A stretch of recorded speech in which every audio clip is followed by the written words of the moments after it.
Government is on a mission to secure peace and safety in Jamaica, and a major asset in the tool belt is the enforcement of zones of special operations. We're seeking the facts about this peacekeeping system today. Hi there, I'm Adrian Atkinson, and you're inside Jamaica Magazine, the program that keeps you in the know. The show continues right after this. Don't go anywhere. We'll be right back.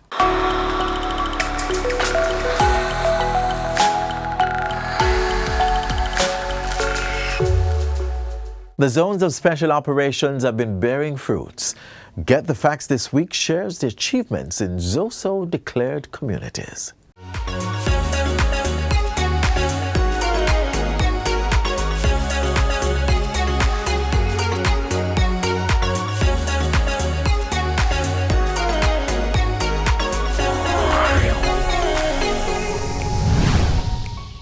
Welcome to Get the Facts. This is the program that provides you with information on government's policies and initiatives. I'm Theodore Henry.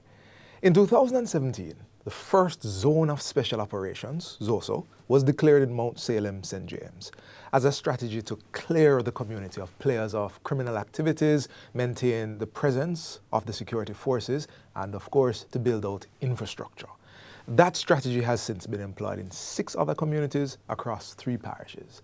The measure is deemed necessary to apply targeted solutions that can restore public order, sustain peace, but ultimately transform the communities. ZOSOs are also meant to help foster the process of engagement and confidence building between citizens and the security forces. So to discuss that and much more, my guest today is Managing Director of the Jamaica Social Investment Fund and Deputy Chairman of the Social Intervention Committee, Omar Sweeney. Welcome to the program, Mr. Sweeney. Thank you, sir. Thank you for the invitation. All right, let's jump right into getting the facts. To date, there are 7 communities under a zone of special operation. That's correct. And let me know if my data is right. 4 in Kingston and St. Andrew, 2 in St. James, 1 in Westmoreland. Yes. Sounds about right? That's correct. All right, so I want to talk about these communities and the interventions taking place. But before I jump to the question, I understand that 2 are in the build phase. The remaining communities are in the hold phase. And I wanted to help our viewers understand the distinction between those phases first. Okay, great question. So the ZOSO mantra is clear, hold, and build. Clear, hold, build, right? Right. So when a community has been designated a zone of special operations, there is the security forces will move in, as we know, and there's a clearing operation, right? So that clearing operation would include removal of derelict cars, buildings, hiding places for contraband and weapons. They would also maintain and establish a perimeter, a security perimeter, maintain and establish some controls for movement, that sort of thing. That's the clear phase. It's not just garbage collection. No, it's actually to impress the security forces into that space. Right. Okay. Once they have completed that, they go into the hold phase, where in the hold phase, you are trying to ensure that all the things that you had done in the clear phase hold. Right? Okay. And it's necessary because for state agencies and NGOs, if you will, to operate in the space now, there has to be a reasonable level of security for persons coming into the community. And so they continue to hold that space. And then, of course, once those agencies are engaged and interacting, you go into the build phase. Right. Build, if I'm reading this correctly, is establishing permanent places. Well, build would be infrastructure. Yeah, the build would be to implement now the necessary actions that would have been designed for the community. At all phases, the police, of course, and the security measures are in place. Right. And so it is fluid. It's also not a very rigid lines. So not one size fits all. No, it's very fluid. I mean, you could have a clear phase where you do need to engage social interventions in civil registration, for example. That can happen in the clear phase, right? Because if people are controlled in their movements, you may need to establish IDs at that time. And so it's not to say that no interventions can come in the clear phase, but we do have to have a template to follow. So doing what works. That's the sense I'm getting. And since it's not one size fits all, give me a little idea of what it's like in Mount Salem. Well, Mount Salem, as we know, was the first zone of special operations. Yeah. In September this year, it's been 5 years. And so we're actually really moving towards the end of our interventions in Mount Salem at this time. Right. And we've had a tremendous transformation in Mount Salem. As you know, the physical infrastructure in the community has been upgraded. All right. That's roads, drainage, utilities like water supply and electricity. We've had zinc fence removal. We've had solid waste management. We've constructed 2 community parks. We've constructed a brand new police station. And we are currently now upgrading the primary and infant school. And so a number of resources have been put there to see to the sustainability of the intervention in Mount Salem. And the more than 3,000 beneficiaries that are there certainly have worked with the Community Development Committee, because a big part of what we do is governance. Right. Right? And so we've also established neighborhood watch, youth groups, sporting groups that actually work to engage different stratas of the population there in Mount Salem. So I want to jump in here because I'm getting an image of the Zozo that is beyond just boots on the ground. Right. It seems entirely focused to making this space livable. Of course, it's really just to make the community be what we would want any community to be in Jamaica. Yes. And so, I mean, even today as we speak, if you were to drive into Mount Salem, it's not boots on the ground and gates and all. It's a community. Right. You know, and people are going about their business and carrying out things. So yes, it is a zone of special operations, but at the same time, we have now transcended in the 5 years from that sort of boots on the ground image to a normal, well-functioning community. They have their weekly meetings on Sundays with the group. Communities can come out and hear their concerns. And so it's very functional and acting normally there. Let's talk about one of those communities in the hold phase, Norwood, St. James. Well, so Norwood was the 5th community that was named. In the case of Norwood, a large community as well. Right, right. You know, the infrastructure was fairly good. You know, the houses and the road infrastructure in Norwood is good. In Norwood, we want to target the youth a little bit more and get them involved in remedial skills training programs and livelihood programs, Yes. as well as improve the ability for them to participate in sporting and community activity. So we're currently working on those aspects to bring to Norwood, which is something that came through our consultation with the community leaders there. And so while we're in the whole phase, we're now having these consultations and developing and designing the programs, bringing in the necessary actors. And so that's how Norwood has been operating in the whole phase so far. Okay. And I realize in the whole phase that the majority or the larger number, Greenwich Town, August Town, Parade Garden, those are in St. Andrew. Yes. You know, so, and based on what you have said so far, it's a case-by-case basis. Yes. You have your rubric, but conversations are happening in Parade Gardens and Greenwich Town that are specific to that area. Of course. And it's very specific because we found, like, for instance, in Greenwich Town, you have a blend of small business enterprises intertwined with residences. Right. You know, hairdressers, tattoo shops, you know, small business enterprises. So in the case of Greenwich Town now, we were very strong in small business enterprise grants, you know, to have, you know, someone who needed a freezer, a car wash need a power washer. These things to help their livelihood and even create jobs, you know, because that's how that community operates. Understand. So we spend a lot of time on the Social Intervention Committee really looking at the deficits and see how we can fill those gaps and how we can make it so that the community can sustain itself. I love it. I love it. We're getting the facts, and we're going to spend some time talking about the underlying pillars that guide the Zozos on the other side of this break. We're going to continue our discussion with Mr. Sweeney as we explore the achievements that have been taking place as well in Zozo communities. So don't go anywhere. Stay with us. To deal with crime and violence, we must be united. Please cooperate with the security forces. Call 311-119 or the JDF tip line. If you know something and you not talk, you're a part of the problem. Welcome back to Get the Facts. We are discussing achievements that have been taking place in Zozo Communities with Deputy Chairman of the Social Intervention Committee, Omar Sweeney. Let's pick up right where we left off. Yes. We spoke about a few communities. We spoke about hold phase, build phase, what that means. Now, you mentioned something which just made my ears perk up. You said beneficiaries. Right. Right? And I want to talk about how are the beneficiaries' lives transformed and what benefits are happening here. And let's talk about Augustone, one of the largest ones. Yeah, so Augustone, certainly we know it has a large community, and it's made up of actually 5 districts within the community: African Gardens, Goldsmith Villa, Hermitage, as well as Bedward Gardens. Right. And so we do have to reference them together as one because, it's, persons get, yeah. And currently in Augustone, yes, we're in the hold phase, but we're also carrying out building. I mean, in Augustone, we had a similar experience to Greenwich Town, a number of small enterprises there.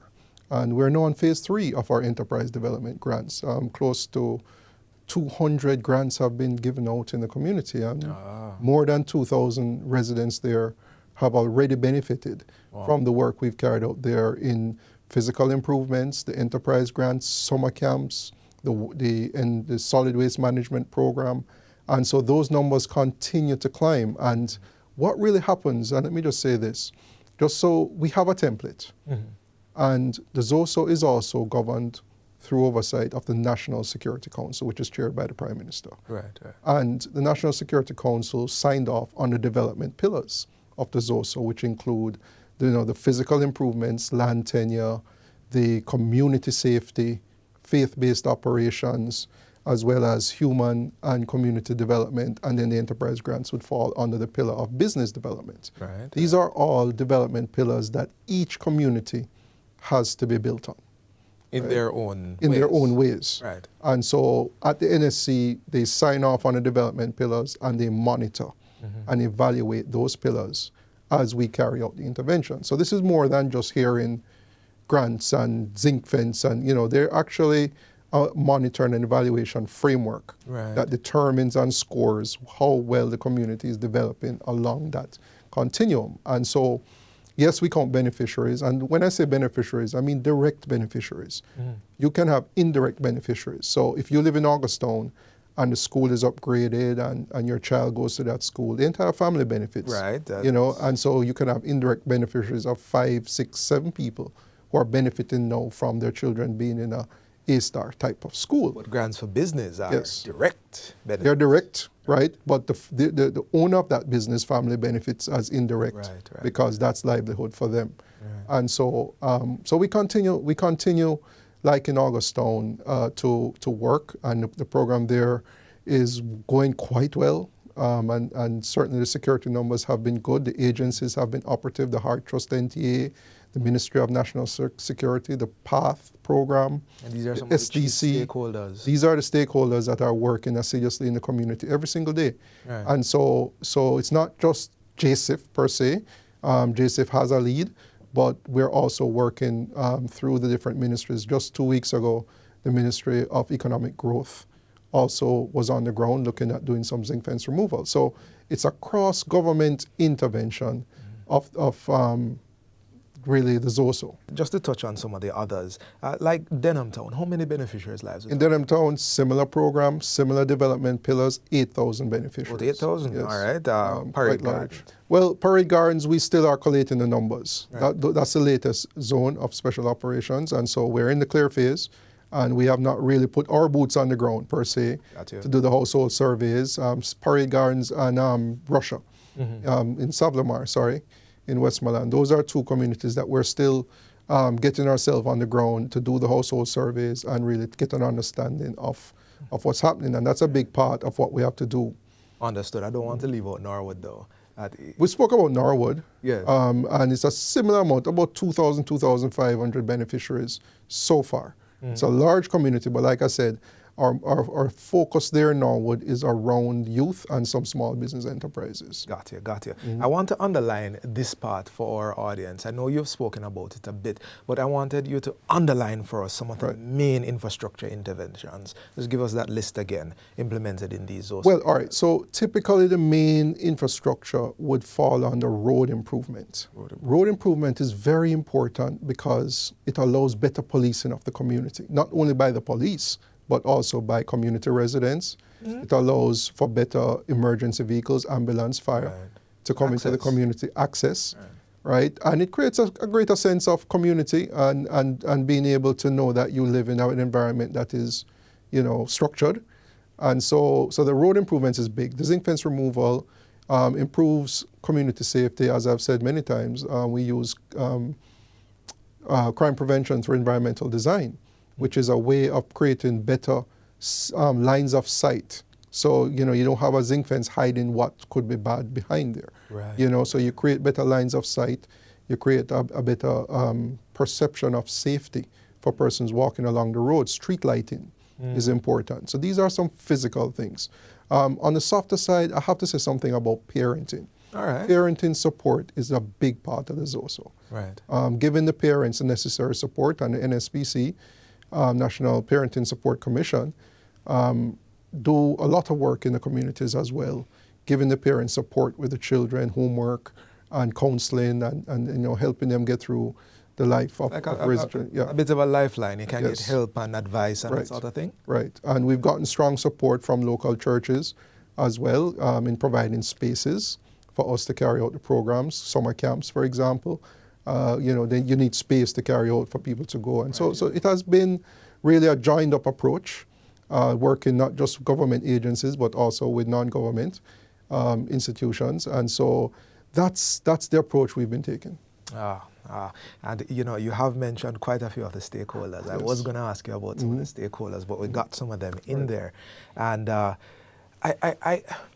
one thing I've noticed from everything that we've spoken about so far is that ownership is a big deal here. We want people to feel like this is their place. Right. And prior to the interview, you had mentioned something to me which I found profound. If people own it, they'll protect it. Yeah. Well, it's based on a philosophy of owning your own peace. Yes. Right? And to own your own peace, it means that you live in a community where you have tenure.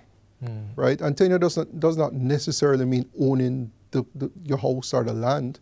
Right. Tenure just means that you have legal right to be there, a lease or rental. And also you have a stake in ensuring that what happens there is to the benefit of the community. You don't allow things to pass, or you don't allow. And so what happens when you have that is that the community instantly becomes safer. I live here, my kids go to school here, this is our place. We've been talking, and there's so much more we could say about this, but we're out of time, and I want you to give our audience, some of who live in these areas, a final word. Yeah, I wanted to say really that the Zone of Special Operations, yes, it's operating in 7 communities, but it is something that is fit for purpose, and it may not necessarily be right for every community. And what we can learn that this type of approach should be used all across Jamaica to help our communities be safe. And owning your peace, making your community safe, is your responsibility. Thank you so much. This has been Get the Facts. Our guest today was the Managing Director of the Jamaica Social Investment Fund and Deputy Chairman of the Social Intervention Committee, Omar Sweeney. Thank you for watching, and until next time where we get even more facts. I'm Theodore Henry. Take good care.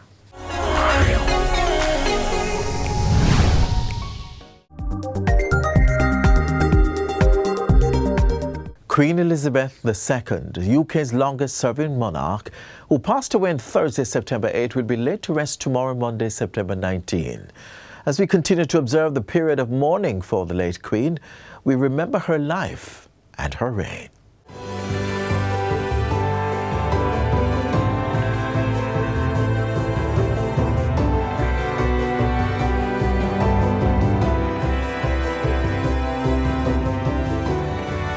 Queen Elizabeth Elizabeth II was born Princess Elizabeth Alexandra Mary on April 21, 1926 in London to Prince Albert, Duke of York, later King George VI, and his wife, formerly Lady Elizabeth Bowes-Lyon.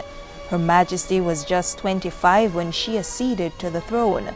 Queen Elizabeth celebrated her Diamond Jubilee in 2012, making her one of Britain's longest-serving monarchs. In 1936, the course of Elizabeth's life changed with the death of her grandfather, King George V. Her uncle became King Edward VIII, but he only ruled for 6 months. He was in love with an American socialite, Wallis Simpson. He chose her over the crown. Elizabeth's father was next in line.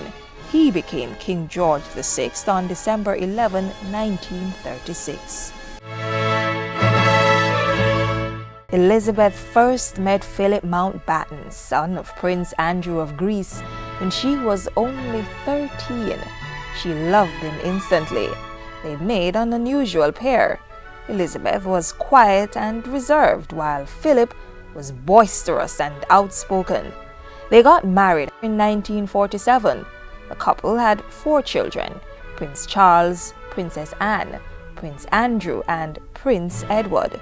On February 6, 1952, King George VI died, and Elizabeth took on the responsibilities as the ruling monarch. Her official coronation took place in June 1953 in Westminster Abbey. As head of the Commonwealth, she traveled extensively, journeying to Jamaica over 5 times.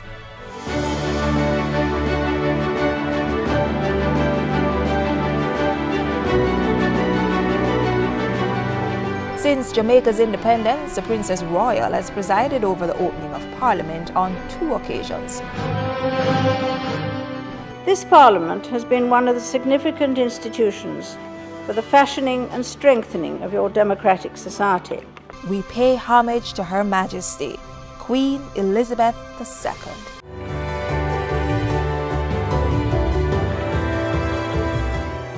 Great things in any sector are never done by one person. They're done by a team of people. We now examine how the work of one such person, through her skills and dedication to duty, is helping to shape the public sector.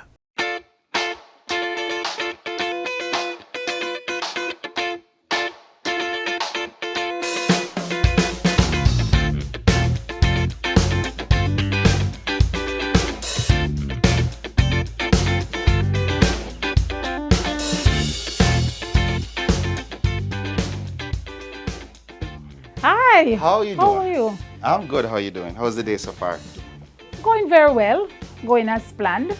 It's going as planned. Going as planned. And oftentimes how we plan our days, it doesn't go like that. And we often have to put things in place like rituals. So Yes. starting off the day, we have morning rituals. I have one. What are your morning rituals? Well, my morning ritual, starting from home, I presume. Yes, I get up early, 4 o'clock, sometimes 4:35, go through my usual devotions. That's a way of life for me. And make my breakfast. I do make my own breakfast, and I actually cook breakfast. I prepare my breakfast, take to work with me, and leave home to get to the office on time for my usual very hectic schedule. Tell us exactly, what do you do? Oh, it's hard to define the work of a permanent secretary, but the permanent secretary really is the person who oversees everything in a ministry. What was the most difficult decision that you had to make recently? When I was told that my then chief technical director, Wayne Robertson, was selected, I was going to lose him. He was selected and appointed as permanent secretary in the new ministry. It was difficult because I was asked to release him, and you know, when you're in government, when you're shifting staff, you have to get release from whether the permanent secretary or the supervisor. It was hard for me because I know it would have been a great loss in terms of the support that I would have been, I would be losing. By the way, we have been talking. Would you like some water, a cup of tea or so? I'll take the water to go. Okay, sure. Yeah, I'll take it to go. What inspires you? What's the thing that inspires you most? Or where do you draw your inspiration from? People may believe that working in government, it is boring. But for me, no. I am inspired by the fact that we have so many projects being undertaken in our ministry, both ministries. I feel at all times that I am making a difference. I am making a contribution. So when we have some of these large infrastructure projects, for instance, when you start with it from scratch, as they would say, from inception, from the concept, and you're involved in all the preparatory work and the implementation, and to see it come to fruition, you feel a sense of satisfaction.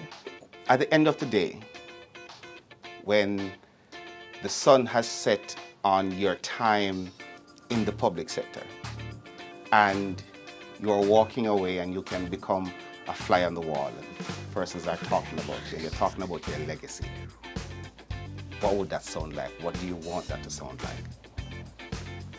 I would want it to sound like I came and I made a difference. What's one thing your staff would say about you? What one short thing that you do on a regular basis or they can look forward to you doing that's individual to you? What is it now? Well, I know what they will say about me. What it is? Is that I am miserable. I am a stickler for excellence and perfection. I'm a perfectionist. Mm-hmm. And I keep saying to them, I want what you're supposed to give. I want you to give your best as I tried to give my best. So, they would tell you that, PS, yes, I operate an open door. Any staff can come into my office anytime with anything personal. But no matter how close you think you are with her, if you don't do the work, you're going to have a problem with her. And then they can fly off the wall and leave. Yeah. yes. In your role as permanent secretary, you have traveled all over. You have seen many places. Tell me one place that stands out to you. It doesn't have to be the most significant, but somewhere that your travels in the role has taken you to. Strange enough, it's down under. Australia. Australia and New Zealand. Aside from the Bible, which other book would you recommend for reading? The last book I read that has left an impression on me, it's Princess. It's a book that speaks to how women are viewed in their society and how they are treated. And there's some stories there. It was about a princess from a particular culture and what they went through as women. I've taken up enough of your time. Thank you so much for allowing me to intrude on your day and for chatting with us. Keep doing the good work, and thank you once again. And thanks for dropping in. Oh. Thank you so much. Thank you for the water too. Oh, you're most welcome. All right, have a good evening. Have a good one yourself. Thank you. That's all the time we have left today on this show. Do join us again tomorrow on this same station for another exciting installment of Jamaica Magazine. To rewatch today's offering or other content like this, just visit our website, gis.gov.jm. From all of us here at the GIS, have yourselves a wonderful Sunday. I'm Adrian Atkinson. See you next time. This has been a production of the Jamaica Information Service. the voice of Jamaica.